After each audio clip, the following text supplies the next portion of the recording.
Wassily Kandinsky. Hey guys, tonight we travel back to late 19th century Moscow, a city of carriages, candlelight and snow muffling the sound of hooves. And in one of those narrow apartments with icy windows, a young man named Wassily Kandinsky is supposed to be reading law books. Instead, he's staring at the edges of his desk, mesmerized by how the golden lamplight shifts into shades of green and blue. His eyes are working, sure, but something deeper, his soul maybe, is taking notes too. So, before you get comfortable, take a moment to like the video and subscribe, but only if you genuinely enjoy what I do here. And hey, drop a comment telling me where you're watching from and what time it is over there, because tonight's story will stretch across time zones and colors. Now, dim the lights, maybe turn on a fan for that soft background hum, and let's ease into tonight's journey together. Kandinsky's early life doesn't exactly scream future artist. Born in 1866, he's the kind of student every Russian grandmother dreams of, smart, polite, and safely enrolled in law school.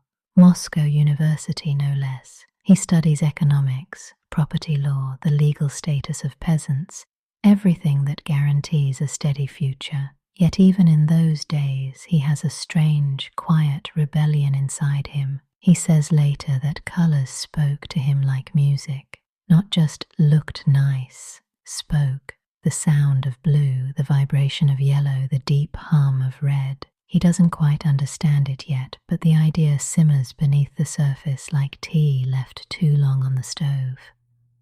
Outside the classroom, the Russian Empire itself is a mess of contradictions. Industrial progress on one street, peasant carts on the next. The tension between old and new seeps into his bones.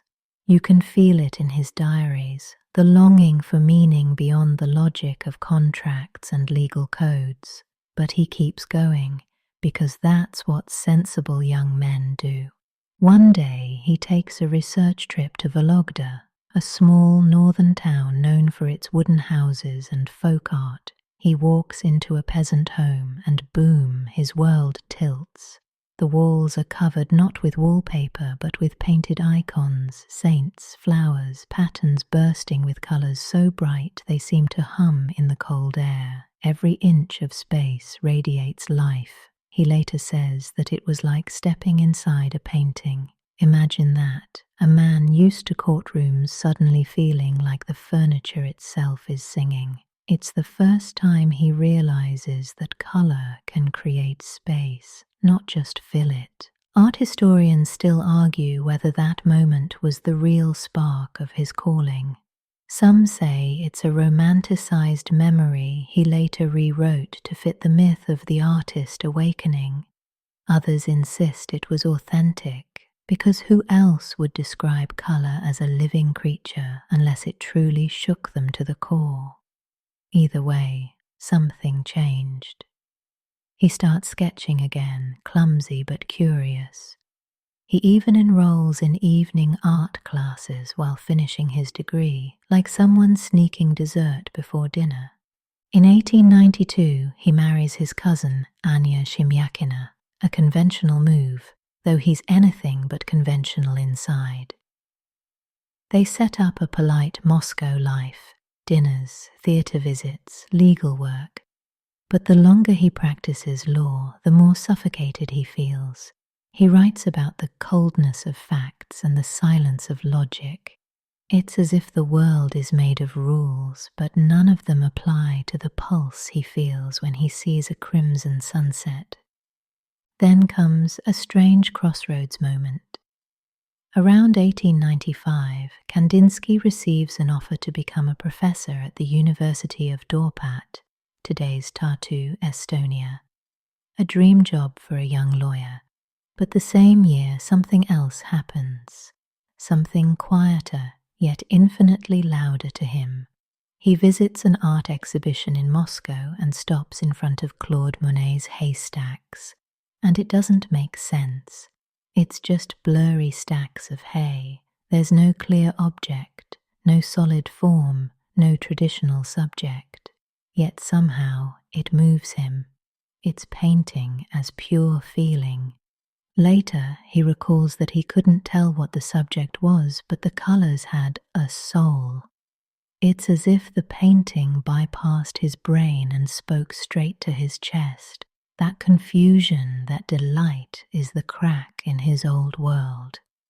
You know how sometimes one tiny moment rearranges your entire belief system? That's it.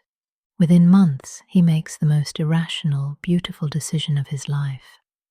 He abandons law and moves to Munich to study art. He's nearly 30, has no real training and no clear plan. Everyone around him thinks he's lost his mind. He probably thinks so too. But the pull is too strong. He writes that he wanted to live within the painting.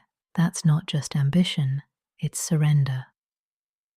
Munich, at the turn of the century, is buzzing with art movements, Jugendstil, Impressionism, Symbolism, all trying to describe the new century's restlessness.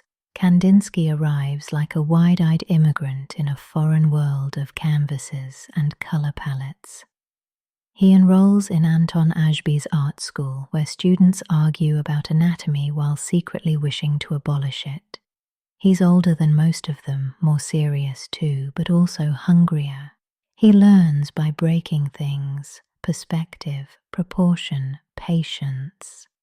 Still, those early paintings of his are hesitant. You can sense him wrestling with his own education, the lawyer's logic trying to negotiate with the painter's chaos. But when he paints, time dissolves. That inner sound, the one he first heard in that Vologda house, gets louder, clearer. The music of colour begins to compose itself. Art critics today love to trace influences like detectives, Monet, Russian folk art, symbolism, but the truth is messier. Kandinsky doesn't imitate, he absorbs. Every flicker of light, every tone of blue turns into emotional architecture inside him. By the end of the decade, he's painting not what he sees, but what he remembers feeling when he saw it. And that, quietly, is the start of abstraction. He just doesn't know it yet. One lesser-known fact: during those years, Kandinsky also flirted with the idea of becoming a musician. He played the cello, loved Wagner, and saw musical structure as a metaphor for painting.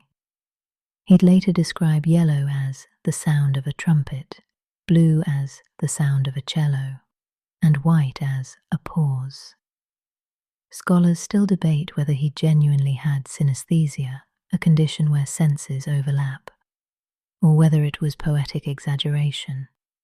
Either way, it shaped his vision. Art as a multisensory experience, not just something to look at, but to listen to. By 1900, the transformation is complete. The law books gather dust, his marriage quietly unravels, and his paint-stained hands tell a new story. He isn't a lawyer who paints. He's an artist who once made the mistake of studying law. He's about to enter the modern age, where colour will no longer describe the world, but define it. And as the 20th century hums to life with trains, factories, and the first airplanes, Kandinsky stands at his easel, ready to paint not the world as it is, but the one he hears in his head. The journey has begun, and the colours are already whispering. When Kandinsky first stands before Claude Monet's Haystacks in 1895, he feels something between confusion and revelation. He can't tell what the painting is. There's no clear subject, no outline, no thing to grasp. Just shimmering colour, dissolving shape, and light that seems to breathe. "This is hay," he reportedly murmurs, half amused, half spellbound. It's a strange question because for the first time in his life, he realizes the subject doesn't matter. The feeling does, and that discovery hits him like a low-frequency earthquake. He leaves the exhibition quietly, but his inner monologue won't stop. The painting had no cows, no farmers, no tidy story, and yet it stirred something more real than the courtroom speeches he's memorized for years. That day, the boundaries between sight and sound, intellect and emotion, logic and chaos start to blur. If Monet can paint light without logic, then perhaps Kandinsky can paint sound without instruments. He just doesn't know how yet. At home, he stares at his walls as if they've betrayed him. Every object suddenly looks too literal, too heavy. His books are prisons of words. His law degree, earned with pride, now feels like a contract he never meant to sign. Anya, his wife, watches him pacing the living room, lost in thought. "Are you all right?" she asks. He just nods, but inside, his world is splintering into color fragments. It's not a midlife crisis, it's a metaphysical one. By the next year, he's sold his belongings, packed a few canvases, and boarded a train for Munich. The decision stuns everyone. His colleagues think he's insane. His relatives whisper that he's been bewitched by the French. Maybe he has. But as the train rattles through the plains, he feels an almost physical relief. He writes later that he felt freed from the grey cloak of the lawyer's mind. From that moment, he stops existing as a citizen of one country and becomes a citizen of colour. Munich, when he arrives, feels like a painting that hasn't decided on its style yet. There are ornate Jugendstil facades, smoky beer halls, and a restless generation of artists rebelling against academic realism. The air smells like turpentine and ambition. Kandinsky rents a modest room, signs up for classes at Anton Ajbe's private art school, and immediately realizes two things. One, he has no idea what he's doing, and two, he doesn't care. His classmates are in their early 20s, and he's already 30, which in art school years feels ancient, but that gives him a strange freedom. While others chase technical perfection, he's searching for something invisible, the emotional resonance of form. Ajbe is an eccentric teacher with a fondness for long beards and long lectures. He drills his students on anatomy and proportion, but also tells them you must feel the line before you draw it. Kandinsky takes this literally. He sketches obsessively, clumsy portraits, uneven still lifes. But his lines begin to vibrate with something alive. He starts to imagine that every brushstroke carries its own melody. Later he'll write, "Color is the keyboard, the eyes are the hammers, the soul is the piano with many strings." He's still far from abstraction, but the vocabulary is forming. Outside class, he devours everything: symbolism, mysticism, Russian folk tales and theosophy, the fashionable spiritual philosophy of the era that claims all art springs from invisible cosmic forces. Some historians roll their eyes at this, calling it Kandinsky's mystical phase. Others argue it's the key to his genius the moment he begins linking the spiritual and the visual. Either way, the man who once trusted in the logic of law now trusts in vibrations of the unseen. One funny but true detail: he spends evenings debating with fellow artists in cafes about whether a circle can express sadness. Imagine the smoke, the clatter of cups, and a crowd of very serious young painters insisting that triangles are heroic and blue is melancholic. Munich's bohemian life is equal parts philosophy and chaos. Kandinsky fits right in.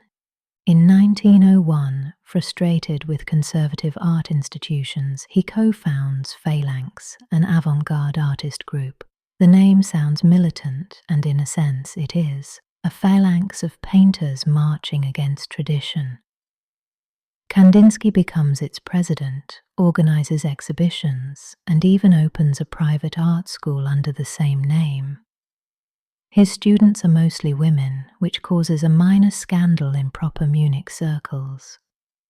Among them is a young painter named Gabriele Münter, who will soon become his companion, muse, and partner in both art and rebellion.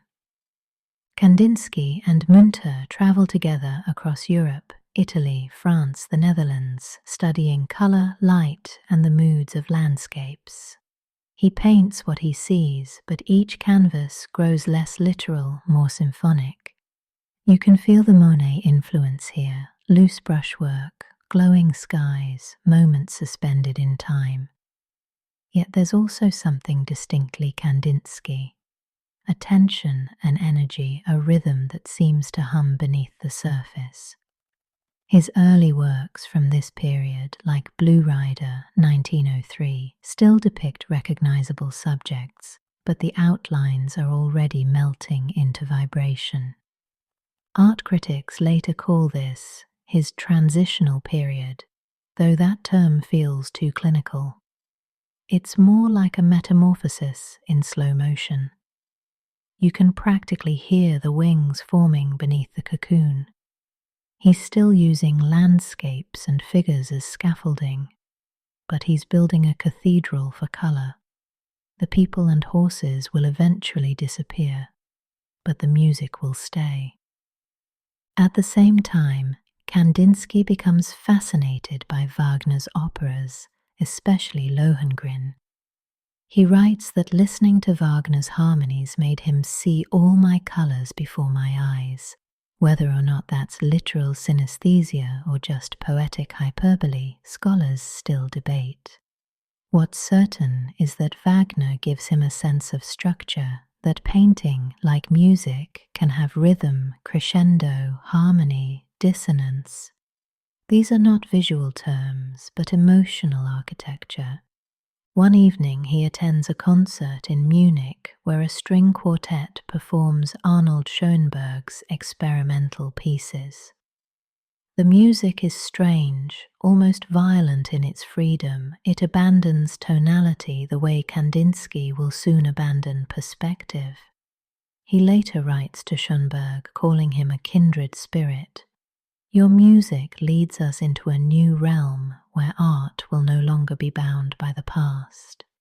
It's one of those uncanny historical moments, two pioneers recognizing each other across disciplines before either has a name for what they're doing. But not everything is symphonic bliss. The art establishment resists.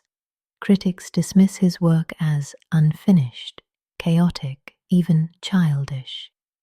One famously said his paintings looked like the dreams of a drunk violinist. Kandinsky shrugs it off. After all, isn't that kind of the point? Art, for him, is supposed to disorient, to bypass the intellect. Still, the rejection stings. He channels that frustration into more radical experiments with form, pushing landscapes toward abstraction. By 1909, the artist, who once copied Monet's shimmering fields, is now dissolving reality altogether. His colors collide, his forms overlap like chords. He's beginning to paint not the world outside, but the inner necessity, the spiritual echo of experience. He writes, "The more frightening the world becomes, the more abstract art shall be." That's not escapism, that's survival. In a century racing toward modernity, with its machines and wars and mechanized souls, abstraction becomes a refuge for meaning. At the end of the decade, Kandinsky's path is clear. The young lawyer from Moscow is gone, replaced by a painter who believes that color can rescue the human spirit. Standing in his studio in Munich, surrounded by unfinished canvases glowing with blue and gold, he feels the pulse of something greater than himself. The haystacks of Monet are still in his mind, but now they're just vibrations, chords, frequencies. He's about to give that vibration a name. Munich, 1901. The air smells of oil paint, pipe smoke, and restless ambition. Kandinsky, now 35, moves through the city like someone perpetually half in another dimension. He's teaching, painting, organizing exhibitions, arguing philosophy in cafes until dawn, and still somehow managing to feel that he's just warming up. The art world is in flux. Impressionism has already broken light apart. Post-Impressionism has given color a pulse, and now symbolism whispers that art can hold invisible meaning. Kandinsky listens, absorbs, and quietly begins building his own language out of all three. His phalanx group, half school, half rebellion, becomes a gathering point for misfits and dreamers. Some come for technique, others for the thrill of being scandalous. Munich's critics call them the color anarchists. Kandinsky doesn't mind. He's too busy discovering that teaching is just another form of painting. He sketches on blackboards with chalk, demonstrating how form can carry emotion. A circle is quiet, he says. A diagonal is restless. The students stare, unsure if it's art theory or prophecy. Among them is Gabriele Münter. She's independent, smart, and slightly rebellious, everything that both intimidates and fascinates him. Over time, their teacher-student dynamic blurs into partnership. They travel across Europe together, painting side by side, arguing about color like other couples argue about dinner. Their diaries read like alternating verses of the same poem. Hers pragmatic and descriptive, his dreamlike and cosmic. He paints what he feels, she writes once, and sometimes he feels storms. Their travels take them through Holland's canals, France's golden fields, and finally back to the Bavarian village of Murnau, a quiet place that will become the cradle of his most important artistic shift. The mountains rise in blue layers. The roofs are red like punctuation marks, and the light vibrates with something mystical. Kandinsky paints everything, the cottages, the fields, the horses, but the objects are beginning to melt. The outlines dissolve, and colors spill into one another like ink in water. It's not reality anymore, it's rhythm. There's a famous story, possibly exaggerated but too good to skip, about the day Kandinsky accidentally discovered abstraction. One evening in 1908, he comes home to his studio at twilight. The sun is low, the light dim. On the wall, he sees a glowing canvas, shapes and colors singing together, but no recognizable subject. He's struck by how beautiful it is, how alive.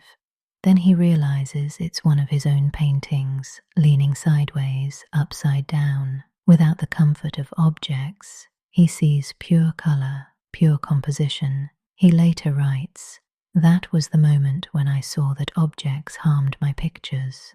Historians still debate whether this story really happened. Maybe it's myth, maybe metaphor, but it captures a truth. Kandinsky's vision has turned inward. Murnau becomes his laboratory of vision. He and Münter buy a small house with green shutters, which they fill with their own handmade furniture, colourful wall decorations, and even self-designed ceramics. Visitors describe it as a living painting. Every room vibrates with saturated colour, from deep ultramarine to mustard yellow. You get the feeling that even the chairs have opinions about aesthetic theory. He paints obsessively, exploring how colour can suggest emotion without describing anything literal. Blue feels spiritual, red feels alive, yellow feels loud and a little aggressive. He begins cataloguing these sensations like a scientist of feeling. Yet for all his progress, Kandinsky still wrestles with the idea of communication. How can a viewer understand a painting that doesn't depict anything familiar? He starts to borrow terms from music. A composition, after all, doesn't need a subject, it just needs structure and rhythm. Color, he says, is the keyboard, the eyes are the hammers, the soul is the piano with many strings. It's not a metaphor, it's his manifesto. He even titles his paintings like musical works: impression, improvisation, composition. Each one is a rehearsal for pure abstraction. Around this time, he befriends Franz Marc, a younger painter obsessed with animals, spirituality, and purity of form. Together they will soon found Der Blaue Reiter, the Blue Rider, an artistic movement that will redefine modern art. But in 1909 their friendship is still forming, built on long walks through fields and heated debates about whether colour can express the divine. Marc loves blue horses, Kandinsky loves blue itself. Blue is the colour of depth, he insists, of longing for the eternal. Marc laughs and says, "Then I ride your longing into the sky." Not everyone gets it. Munich's art critics still prefer portraits of dukes and landscapes with tidy trees. To them, Kandinsky's work looks unfinished, maybe even unserious. But within avant-garde circles, he's a prophet. People start calling him the painter of the invisible. He accepts the title, half smiling, as if he's not entirely sure what he's channeling either. He writes essays about inner necessity, arguing that every true artist paints what must be painted, not what is convenient or fashionable. The artist, he says, is a hand that plays, touching one key or another to cause vibrations in the soul. It's easy now, looking back, to see where all this was going. But imagine being there in 1909, before abstraction was a thing, before anyone had painted without a subject on purpose. Imagine trying to convince your peers that a triangle could be more moving than a cathedral. He's not just breaking rules, he's rewriting the language of visual reality. Still, life in Murnau isn't all cosmic revelation. There are also quiet moments, Kandinsky sketching in the garden while Munter makes tea, the two of them arguing about how much white should be on the canvas. He's known to repaint entire works days before exhibitions because a single hue feels off. Once, he spends a full afternoon adjusting one blue patch, muttering that the soul of the painting refuses to sing. Munter teases him, calling it his colour tantrum. He laughs, then adds another layer anyway. Art historians often note that these years, 1908 to 1911, are the real crucible of Kandinsky's evolution. His style becomes bolder, his theories clearer. In 1910, he writes his seminal text concerning the spiritual in art, a book that argues for the liberation of colour from form and art from materialism. The tone is mystical, philosophical, occasionally grandiose. Some scholars today roll their eyes at its esoteric tone, while others call it one of the foundational texts of modern art. Either way, it's the manifesto of a man who believes that painting can speak the language of the soul. By now, Kandinsky's reputation is spreading beyond Munich. He's invited to exhibit in Paris, Berlin, and Moscow. He's not yet famous, but he's noticed. His paintings hang alongside those of Matisse and Picasso, though his interests are entirely different. Where they deconstruct the visible world, he's inventing an invisible one. His studio becomes a sanctuary for students and philosophers alike. Visitors recall that even the silence there seemed to shimmer, and somewhere between the brushstrokes and the mountains of Murnau, a new kind of art is quietly being born. It doesn't look like anything that came before, but it feels like everything that ever mattered. Sound, colour, emotion, spirit. Kandinsky doesn't know it yet, but the next decade will test both his art and his faith in ways he could never have painted. For now, though, he paints late into the night, candlelight flickering over canvases that no longer need subjects. Outside, the mountains fade into shadow. Inside, the colours hum softly to each other, as if waiting for history to catch up. The year is 1911, and Kandinsky is standing in a Munich studio that smells faintly of linseed oil and cigarettes, surrounded by canvases that look nothing like the world outside. No trees, no faces, no horizon, just symphonies of colour and movement. To some, they look like chaos. To him, they're the closest he's ever come to truth. He's searching for what he calls the spiritual in art, a phrase that sounds almost like a prayer when he says it aloud. It's a strange goal in a time obsessed with progress. Europe hums with machines, electricity, and steel. The modern world is accelerating, and yet Kandinsky insists that painting should slow us down, make us listen. Every work of art, he writes, is the child of its age and in many cases the mother of our emotions. He doesn't want to imitate nature. He wants to reveal what lies behind it. He wants to paint the vibration of existence itself. Around him, a small constellation of artists gathers: Franz Marc, August Macke, Alexei von Jawlensky, Marianne von Werefkin, each one convinced that colour has a soul. Together they form Der Blaue Reiter, or the Blue Rider. The name sounds like a legend, and that's kind of the point. The blue comes from Kandinsky's love of the colour's spiritual calm, the rider from Marc's obsession with horses as symbols of freedom. They publish an almanac, part art anthology, part spiritual manifesto, filled with essays, primitive art reproductions, children's drawings, and even music notation. It's like a scrapbook of rebellion, an argument that art, music, and the human spirit all share the same pulse. The Blue Rider Almanac becomes a landmark of modern thought. It challenges the idea that Western art should always look to realism and perspective. Instead, it celebrates the mystical, the non-Western, the intuitive. Kandinsky contributes an essay titled On the Question of Form, where he argues that the artist's task is to make the invisible visible, to give shape to inner necessity. Some call it genius, others call it nonsense. Either way, the art world can't stop talking. He and Franz Marc spend endless nights debating symbols, colour theory, and the apocalypse. Because yes, pre-World War I Europe was obsessed with the idea that the world was ending soon. It sort of did. Marc believes animals are purer beings than humans. Kandinsky believes geometry is the language of the soul. Their conversations are half philosophy, half fever dream. One night, Marc confides that he wants to paint the inner life of a horse. Kandinsky nods and says, "And I want to paint what the horse hears." That's the Blue Rider in a nutshell. Vision meeting vibration.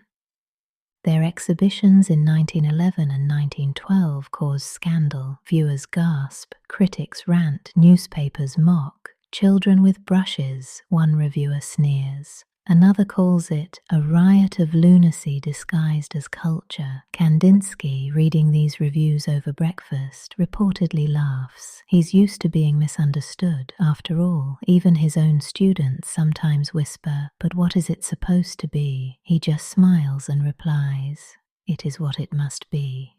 There's something quietly defiant about that. His paintings from this period, Composition V, Improvisation 26, Picture with a Black Arch, explode with energy. They look like visual music, swirls of form, crashes of colour, sudden quiet moments of white. He borrows musical terms deliberately. To him, music is the purest art form because it doesn't need to represent anything, it just is. He wants painting to do the same. One art critic later writes that Kandinsky listened to his canvases as if they were symphonies. That's not an exaggeration. He sometimes paints to live piano music, matching brushstrokes to rhythm. When the pianist changes tempo, so does the painting. But there's another, quieter side to all this experimentation, a deeply spiritual undercurrent. Kandinsky is fascinated by theosophy, a movement blending Eastern mysticism with Western philosophy. He reads Helena Blavatsky's writings, which claim that all forms in the universe arise from vibration and that color reflects the energy of spirit. He also studies Rudolf Steiner, who believes that art can awaken higher consciousness. Whether or not one buys the metaphysics, these ideas help Kandinsky articulate what he's been feeling for years, that art is not about things, but about forces. Art historians still argue about how seriously he took all this. Some see it as pseudo-scientific fluff, others as a key ingredient in modernism's break with materialism.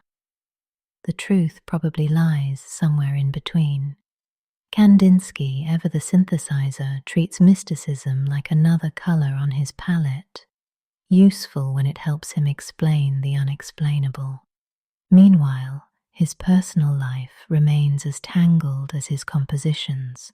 His relationship with Munter endures but strains under the pressure of constant creation and public scrutiny. They move between Murnau and Munich, balancing solitude with the noise of the avant-garde. Sometimes she paints him painting, a mirror inside a mirror. She writes in her diary that he speaks of colour as if it were God. Maybe it is, for him. By 1913, the Blue Rider exhibitions have made Kandinsky an international figure. Paris takes notice, so does Russia. He's invited to exhibit with other avant-garde artists like Robert Delaunay and Pierre Mondrian, each exploring abstraction in their own way. There's something electric in the air, as if everyone senses that art is about to leap into a new dimension. And yet, outside the studios, the world is cracking. Nationalism is rising, alliances are hardening, and Europe is a powder keg. Kandinsky feels it too. He writes that art must respond to the spiritual emptiness of modern life. It's almost prophetic. His own paintings begin to reflect that tension.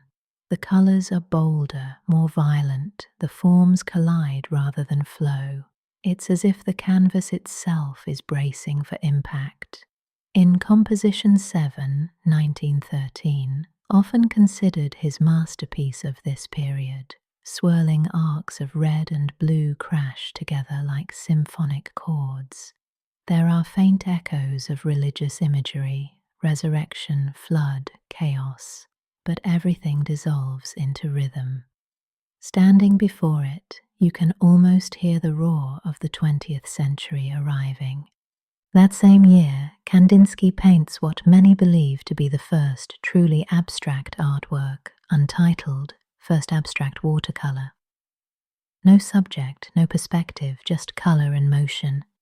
He's finally crossed the threshold, but he doesn't see it as a break with reality. For him, abstraction is reality, just the invisible kind. He writes, "The artist must train not only his eye but also his soul, so that he may learn to see inner sound." There's a quiet irony in this. The man who once studied law to make sense of society has now become the prophet of art that makes no sense at all. And yet, when you look at his paintings from this period, there's logic, just a different kind. The logic of music, of emotion, of inner necessity. By late 1913, Kandinsky is at the peak of his creative power. The Blue Rider movement is thriving, his theories are spreading, and abstraction has taken its first breath. He doesn't know it yet, but the coming years will scatter everything, his group, his country, even his certainty. For now, though, in that Munich studio filled with vibrating colours and unfinished canvases, he stands at the threshold of modern art, listening to the hum of a universe only he can hear. The world Kandinsky had painted in rhythm and vibration shattered in 1914. war swept across Europe, dissolving salons, friendships, and the optimism of modernism. The Blue Rider group scattered. Mark and Mackie were killed on the front. Jorlensky fled. Munter stayed behind. Kandinsky, being Russian, was forced to leave Germany as an enemy alien. The dream of a spiritual art community, the idea of colour as harmony, all fell silent under the noise of artillery. He returned to Moscow, expecting to find a homeland transformed by revolution and creativity. What he found instead was tension, an artistic world at war with itself. The Russian avant-garde was ablaze. Malevich, Tatlin, Rodchenko, all proclaiming a new art for a new world. They were engineers of vision, celebrating geometry and industrial forms. Kandinsky, though sympathetic, belonged to a different frequency. He sought transcendence, they sought construction. When Malevich unveiled his black square, a symbol of pure form and absolute zero, Kandinsky admired its boldness, but sensed a colder logic beneath it. He worked for the new Soviet government's cultural department, teaching and writing, believing at first that the revolution could also be spiritual. But the bureaucracy quickly grew suspicious of his mystical tendencies. "The people do not need abstract art," one official told him. "They need tractors and propaganda." For a man who believed painting could touch the divine, that was the end of the conversation. Still, he didn't stop working. His Moscow paintings from 1916 to 1920 pulse with tension, bright geometries trying to find order amid chaos, circles, lines, triangles, each a symbolic alphabet.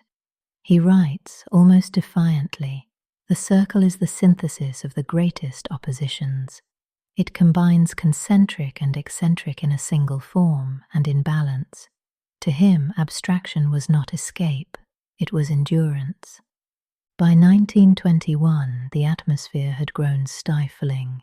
Ideology ruled, experimentation was suspect, and the dream of universal art was being replaced by state-approved design. At 55, Kandinsky packed up his few belongings and left Russia again, this time for Germany, ironically returning to the country that had exiled him. But something extraordinary awaited him there. The Bauhaus. Founded by Walter Gropius, the Bauhaus in Weimar was an experiment in total art, a school where architecture, craft and design could merge into one harmonious language. Kandinsky joined in 1922, invited to teach color theory and form. For the first time in years, he found structure and community again. Gone were the bohemian salons. In their place, orderly workshops, blueprints, and mathematical precision. Yet within this rational environment, he rediscovered a different kind of spirituality, one built from geometry and clarity. His teaching style was equal parts mystic and mathematician. Students remember him sketching circles on the blackboard with almost religious reverence, explaining how colors sound differently depending on their proximity.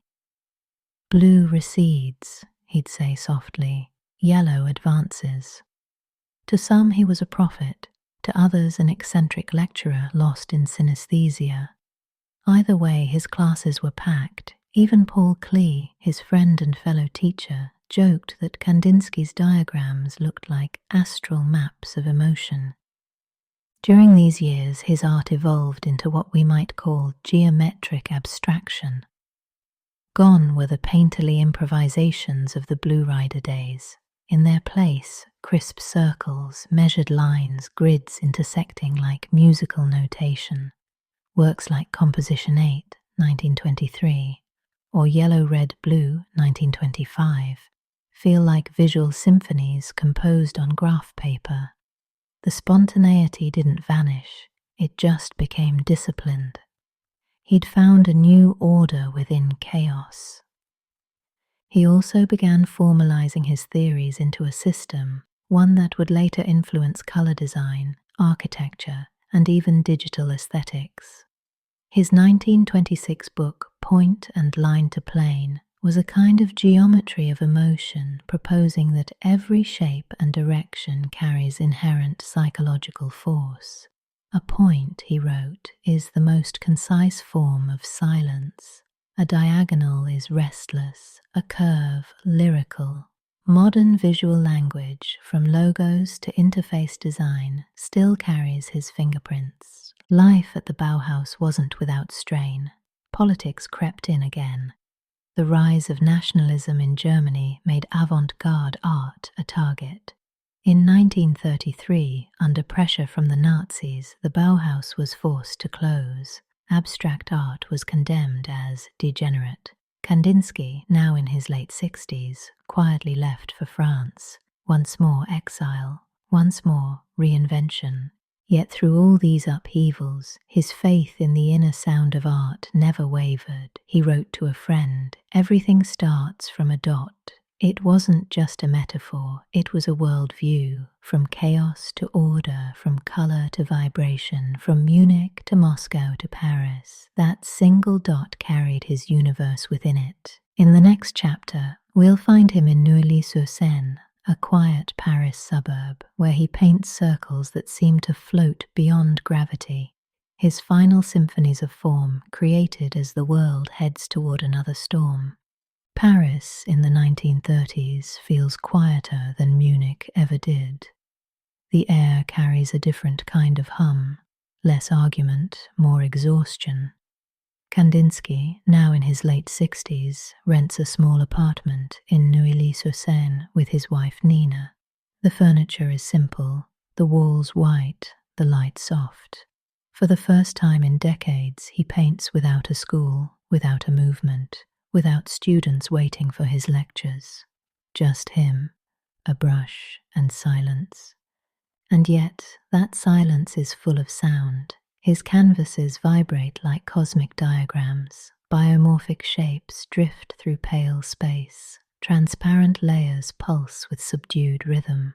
Gone are the angular geometries of the Bauhaus. In their place, floating forms, half microbe, half galaxy.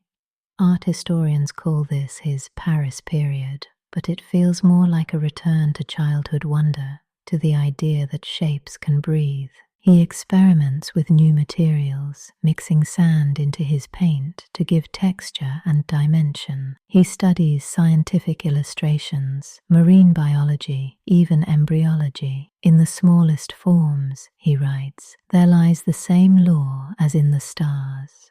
That line could be the motto of his late style, microscopic and cosmic at once. His painting Composition 9 looks like something seen through a telescope and a microscope simultaneously. It's as if, after a lifetime of chasing abstraction, he's found peace inside the atom. But peace is fragile. Outside his window, France is sliding toward war again. The newspapers speak of Hitler, of exile, of fear. The Bauhaus is gone, his books banned, his friends scattered. Still, he paints. My art must be like prayer, he tells Nina, even if the world forgets how to listen. There's a photograph of him from 1938, thin, dignified, smiling faintly while holding a palette that looks like a small universe in his hand. Art historians still debate whether these late works were a retreat or a culmination. Some claim he turned inward because abstraction had reached its limit. Others see a deepening of vision, a synthesis of his life's ideas. Maybe both are true. He'd always believed that color and form could express inner necessity. In Paris, that necessity becomes quieter, subtler, more mysterious. The loud symphonies of his youth turn into chamber music. His studio becomes a sanctuary. Visitors describe it as glowing, almost musical, with paintings leaning against every surface. He arranges them like chords, soft blues beside golden ochres, black dots punctuating translucent fields. The canvases seem to hum. Sometimes he sits for hours just looking, not painting, letting the colors converse without him. It's as though he's finally become the listener he wanted others to be. He remains in contact with a few Bauhaus colleagues, Klee, Moholy-Nagy, Gropius, all scattered by exile. Letters cross borders like fragile signals of light. Klee writes from Switzerland, describing his own failing health. Kandinsky replies with tenderness, speaking of the endless line between us. When Klee dies in 1940, Kandinsky paints Sky Blue, a dreamlike composition where abstract forms float upward like souls leaving gravity behind. Many see it as an elegy, though he never says so. During the German occupation of Paris, he keeps a low profile. His Russian origins and quiet lifestyle help him stay unnoticed. He continues to paint, producing small works filled with luminous serenity, as if to defy the darkness outside. "In every black," he once said, "there is the possibility of white." These final canvases prove he meant it. By the time the war nears its end, Kandinsky is tired but unbroken. His last major painting, Composition X, 1939, is vast and mysterious, an ocean of black filled with floating ovals of light. It feels like a farewell letter written in color. Some interpret it as the night sky before dawn, others as the interior of the soul. He never explains. He never has to. He dies quietly in December 1944, just months before the liberation of Paris. Nina later recalls that his last words were gentle, almost amused. "I am hearing new sounds." For a man who spent his life chasing the music of color, it seems the perfect ending. After his death, his influence ripples outward like sound waves. The abstract expressionists, Pollock, Rothko, Newman, pick up his thread. So do designers, architects, and even digital artists decades later. His theories of form and color become the invisible grammar of modern aesthetics. When a child today learns that blue feels calm and yellow feels bright, they're unknowingly speaking Kandinsky's language. Still, there's something elusive about him. Unlike Picasso or Matisse, Kandinsky doesn't give us a face to remember, only vibrations. His legacy lives in perception itself, in every logo, painting, and interface that seeks to balance chaos and order. "Color," he wrote, "is a power which directly influences the soul." The world finally caught up to that idea. If you close your eyes and imagine a soundless orchestra, each note shimmering as color, that's where he lives now, somewhere between sight and hearing, between silence and symphony, a painter who proved that abstraction could sing. When Kandinsky's ideas reached the Bauhaus in the 1920s, they didn't just decorate the walls, they redefined what art education could be. And though the school was closed by force in 1933, its influence rippled outward for decades, shaping modern design, architecture, and even how we think about creativity itself. If the Bauhaus was a machine for turning vision into structure, Kandinsky was the heartbeat inside that machine, a reminder that form without spirit is just engineering. His students used to joke that in his classes, geometry could make you cry. Circles weren't merely circles. They were planets in motion, souls in orbit. He'd sketch a triangle on the board and ask, "Can you hear it?" And the students would actually pause to listen. At first it seemed eccentric, but over time they began to understand. He wasn't teaching drawing, he was teaching how to perceive. The Bauhaus promoted the unity of art and craft, chairs, buildings, posters, textiles, but Kandinsky insisted that the invisible mattered as much as the functional. His color theory became essential to Bauhaus design. He described colors not as pigments, but as energies. Yellow pushes outward, blue pulls inward, red pulses, white breathes, black absorbs. You can trace that logic in Bauhaus architecture, the way light and space interact, the way a room feels alive rather than static. Even the minimalist interface on your phone carries echoes of his color harmony. It's wild to think that the swipe gesture owes something, philosophically, to Kandinsky's idea that form is the outward expression of inner necessity. He worked closely with Paul Klee, whose sense of whimsy and organic abstraction balanced Kandinsky's geometric precision. Their studios were side by side. They often critiqued each other's work over tea. Klee paints like a child who remembers the cosmos, Kandinsky once said, half admiring, half jealous. Their differences made them a perfect pair, the lyricist and the theorist of modern art.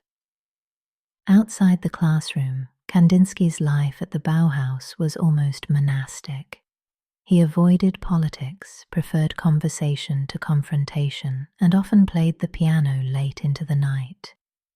Visitors could hear faint arpeggios drifting through the halls, mixing with the metallic clatter of workshops. It's said that Gropius once joked, "If you can't sleep, follow the music, you'll find Kandinsky explaining a triangle to someone." But the Bauhaus wasn't a peaceful haven forever. By the early 1930s, the rising tide of fascism cast long shadows over everything avant-garde. The Nazis labelled the school degenerate, accusing it of spreading Bolshevik art. Exhibitions were raided, teachers interrogated, even colour became political. One official reportedly mocked Kandinsky's abstractions, saying, "Circles and lines, what use are they to the nation?" To which Kandinsky quietly replied, "Perhaps none, but they remind us that freedom has form." That quiet defiance cost him his job. The Bauhaus was dissolved in 1933, yet its students, armed with the principles he'd taught, spread across the world. They carried his ideas to America, Israel, Japan, South America. The Bauhaus diaspora became the bloodstream of modern design. You can see Kandinsky's fingerprints in the clean typography of Helvetica, in Le Corbusier's use of modular proportion, in the Apple Store's luminous minimalism. Every discipline that values clarity and emotion owes him a whisper of gratitude. What's fascinating is how his theories anticipated digital aesthetics long before computers existed. In Point and Line to Plane, 1926, he described the line as movement through time, an idea that resonates perfectly with motion graphics and user interfaces today. He wrote that a composition's energy lies in tension, rhythm, and pause, essentially describing UX flow decades before the term existed. Scholars still debate whether he was a mystic or a visionary engineer of perception. Either way, he mapped the psychological geometry we now live inside. Even late in life, Kandinsky never lost his faith in teaching. He believed that anyone could be trained to hear color just as a musician learns harmony.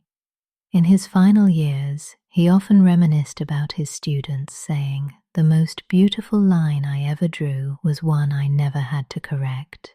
It wasn't about mastery, it was about clarity, the moment when intention and form finally align.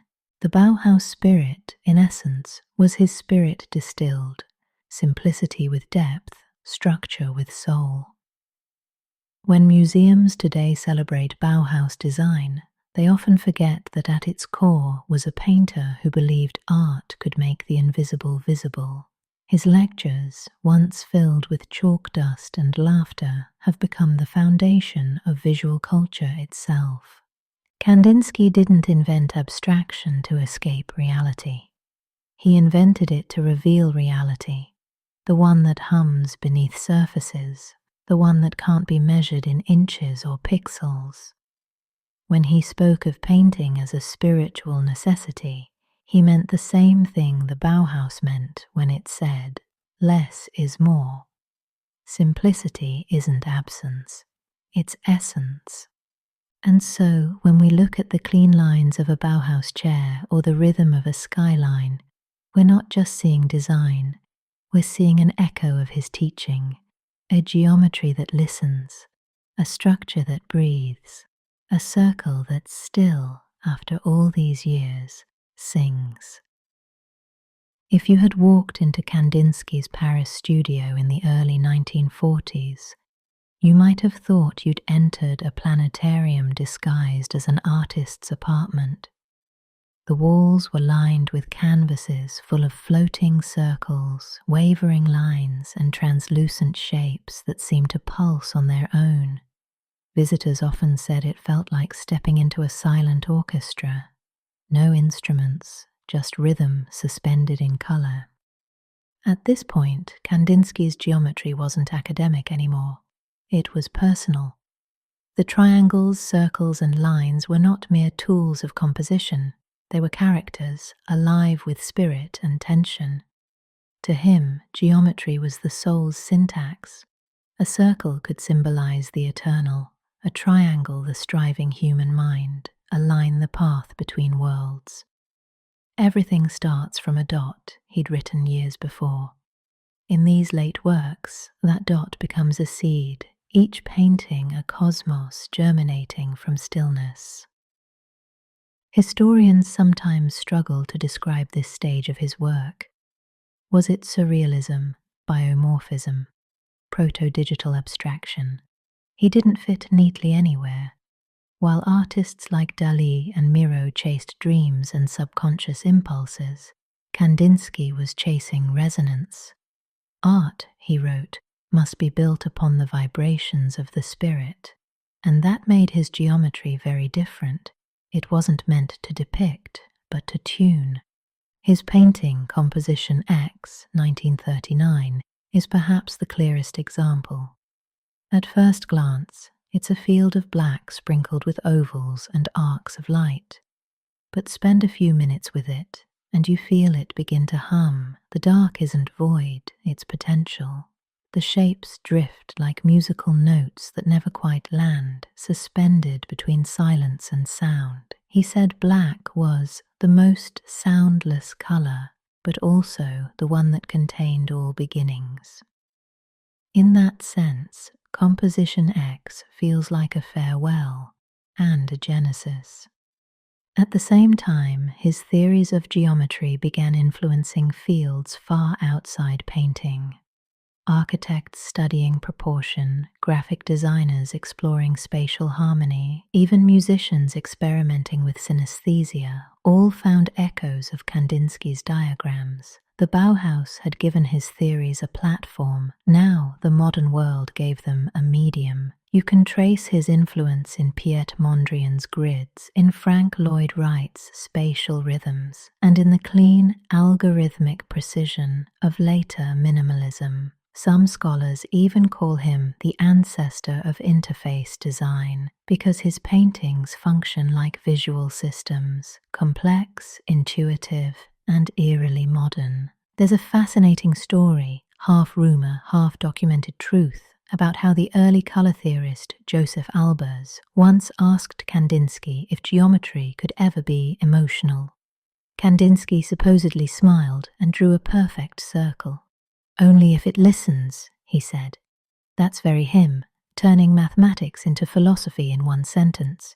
He wasn't trying to make geometry emotional in the sentimental sense, but alive. To Kandinsky, lines and shapes were carriers of energy, like electromagnetic fields. That idea, so poetic and so strangely scientific, would later resonate with physicists studying wave theory and quantum structure. He intuited, decades before it was proven, that vibration and form are two sides of the same truth. Everything vibrates, he liked to remind his students. The artist is only an instrument that translates. During these years, he also revisited his fascination with color harmonies, often pairing opposites, acid green with muted violet, electric orange with foggy gray, to create a feeling of balanced dissonance. He said that perfect harmony bored him. What he sought was a conversation between differences. Modern designers might call that contrast or tension. He called it life. It's worth noting that his last theoretical notes, written just before his death, explored the idea of the infinite point. He described it as the place where all lines converge, not in space but in consciousness. Art historians still argue over what he meant. Was it mysticism, metaphor, a scientific hypothesis in disguise? Nobody knows for sure. But it reads now like a prophecy for the digital age, a single point where all data, all colors, all vibrations meet. In his final months, Kandinsky spent hours staring out his Paris window, watching the light move across the Seine. He once told Nina that he could hear the water changing color with the sky. "It sounds like blue turning into gray," he said softly. She smiled, used to his poetic synesthesia by now, and left him to his thoughts. When he died in 1944, he left behind not just paintings, but a visual philosophy. Geometry and spirit were no longer opposites, they were the same. He had proven that abstraction could carry emotion, that color could be language, that form could be faith. And though his final works look quiet, they're anything but. They whisper, they hum, they vibrate with the unseen. Decades later, when computer screens began glowing with digital color and artists spoke of pixels and waveforms, it felt as though Kandinsky's dream had simply changed medium. The dots had multiplied, the geometry had become infinite. When the storm of the Second World War reached Paris, Kandinsky was already in his 70s, fragile, dignified, and quietly furious at how the world kept repeating its mistakes. He had lived through revolutions, wars, and exile before, but this time the shadows were heavier. The Bauhaus had been shut down by the Nazis. His paintings were confiscated, labeled degenerate art, and displayed in propaganda exhibitions meant to ridicule modernism. It would have been easy to stop painting then. Many of his peers fled to the United States, but Kandinsky stayed. "To leave my colors," he said, "would be to stop breathing." His studio became a small sanctuary of resistance. No slogans, no manifestos, just art as survival. Even as German troops occupied France, he continued to paint. He told Nina, "The darker the night, the brighter the stars must sing." Those years in Neuilly-sur-Seine were his quietest and most profound. The canvases shrank in size, but their energy grew dense and radiant. Works like Dominant Curve, 1936, and Sky Blue, 1940, carry a kind of internal light, a pulsing rhythm of hope against despair. The biomorphic shapes floating across pastel fields look playful, almost naive, but they were coded messages, harmony surviving chaos. He'd been fascinated by biology lately. The war made him think about cells, about life's resilience. "In every organism," he wrote, "there is geometry struggling toward freedom." His paintings began to resemble microscopic universes, spheres dividing, membranes glowing, life persisting. Some critics would later call these his cellular works. To him, they were prayers. Parisian neighbors often saw him walking slowly along the Seine, sketchbook in hand, jotting shapes as if noting musical phrases. He looked at clouds, at reflections, at the rhythm of passing cars, still translating the visible into vibration. Sometimes during air raids, he would continue painting in the dim candlelight. Fear and art cannot share the same breath, he said. If I paint, I live. Even under occupation, his small circle of friends, artists, musicians, writers, would gather in his apartment to talk about form and faith. They drank cheap wine, shared black bread, and spoke in whispers about colour. They couldn't stop the tanks, but they could preserve beauty. That, for Kandinsky, was resistance enough. One evening near the end of 1943, a young painter asked him how he could still believe in abstraction when the world had become so concrete in its cruelty. Kandinsky smiled gently and replied, "Because the spirit is abstract. Only what is abstract can survive reality." That line became legend among post-war artists. It travelled from Paris to New York, carried by émigré painters who would later found abstract expressionism. Mark Rothko, Jackson Pollock, even Helen Frankenthaler all inherited fragments of his faith.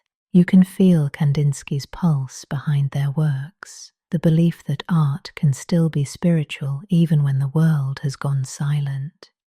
When the war finally ended, Kandinsky didn't live to see it. He passed away in December 1944 in his home by the river, quietly and without pain. On his desk were sketches of unfinished compositions, small, luminous worlds floating in soft colours. One, just a few lines and dots, looked almost like a constellation chart. Nina found it later and said, "It was as if he was mapping his way out." After his death, many of his works were hidden, rescued, or smuggled across borders. Some were destroyed, but others survived, tucked away in museum basements and private attics until the art world was ready to understand them again. When they re-emerged decades later, their message felt timeless, that art could be both fragile and defiant, like a candle that doesn't fear the dark. Kandinsky's exile had become his strength. He had shown that colour doesn't die in shadow, it just glows differently. And maybe that's his greatest legacy. He taught us that abstraction isn't an escape from the world, but a way to face it when words fail. In the years after Kandinsky's passing, his influence continued to ripple outward in ways he could scarcely have imagined. The abstract artists he had inspired in New York, the abstract expressionists, treated canvases as arenas of emotion, channels for inner necessity, echoing Kandinsky's insistence that art be a translation of the spirit. Rothko's glowing colour fields, Pollock's rhythmic drips, Newman's soaring stripes, all carry fragments of the symphonies Kandinsky painted decades earlier. In Europe, his Bauhaus students continued to spread his teachings across architecture, design, and visual arts, ensuring that abstraction was no longer an esoteric concept, but a lens for understanding and shaping modern life. Museum exhibitions, books, and reproductions allowed a wider audience to engage with his work. Children, students, designers, and casual observers alike began intuitively absorbing his ideas about colour, form, and spatial tension. The very grammar of visual culture, how we read shapes, perceive colour relationships, and understand balance, bears the imprint of Kandinsky's theory. Some scholars argue that his influence reaches even into contemporary digital interfaces, where colour, form, and movement guide human perception in ways that mirror his decades-old experiments in visual harmony. Kandinsky's personal legacy, too, became a source of fascination. Letters, diaries, and lectures revealed a man who was simultaneously meticulous, mystical, and humorous. Stories circulated of his quiet walks along the Seine, sketchbook in hand, translating the rhythm of life into the language of geometry. He had always insisted that art must listen, that colour and form could communicate emotions invisible to the eye. Now, decades later, viewers sense those vibrations in the patterns of the modern world. Graphic design, architectural forms, even educational methods, all subtly infused with his vision. Yet the man behind the paintings remained elusive. Unlike many of his contemporaries, Kandinsky never sought fame in a conventional sense. He didn't pursue wealth or notoriety. He pursued resonance, a way to make the inner visible, to tune human perception to subtler frequencies. Historians still debate the precise interplay between his mystical beliefs, his interest in science, and his artistic output. Was he a spiritualist, a visionary, or both? The question remains open, reminding us that abstraction itself is an invitation to interpretation. His life, stretched across Russia, Germany, and France, reflected the upheavals of the 20th century. Wars, revolutions, and exiles shaped him, yet never diminished his commitment to exploring the unseen. Abstraction became both his shield and his message, a way to endure, to teach, and to transform. By the time he passed, Kandinsky had created not only a body of work, but a framework for understanding art as a language of the spirit. Looking back, one sees that Kandinsky's genius lies in the synthesis of opposites, the rational and the mystical, the precise and the playful, the individual and the universal. His abstract forms carry emotional weight, theoretical rigor, and spiritual aspiration all at once. They invite viewers not merely to look, but to listen, feel, and participate in a dialogue that transcends time and geography. Modern art, design, and even our everyday visual environment continue to vibrate with his ideas, proof that the language he created is eternal. Now, as the lights dim in our minds and the rhythm of his colours settles softly, we can allow ourselves a moment to simply breathe, imagining those floating shapes, pulsating circles, and silent lines continuing to hum.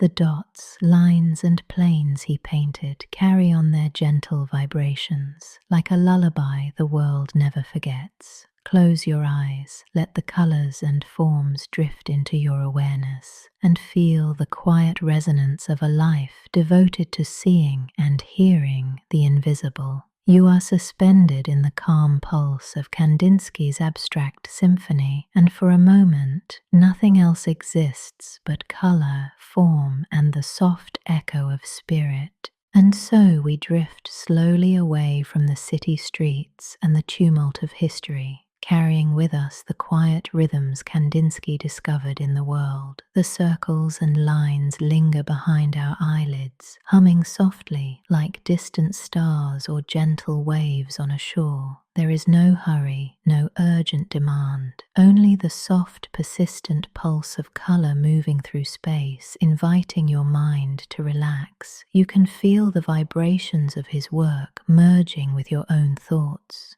creating a gentle harmony between what you see and what you imagine. Slowly, your breath matches the rhythm of the shapes, and the mind eases into stillness. The dots, lines, and planes dissolve into a calm, infinite space, carrying you towards sleep.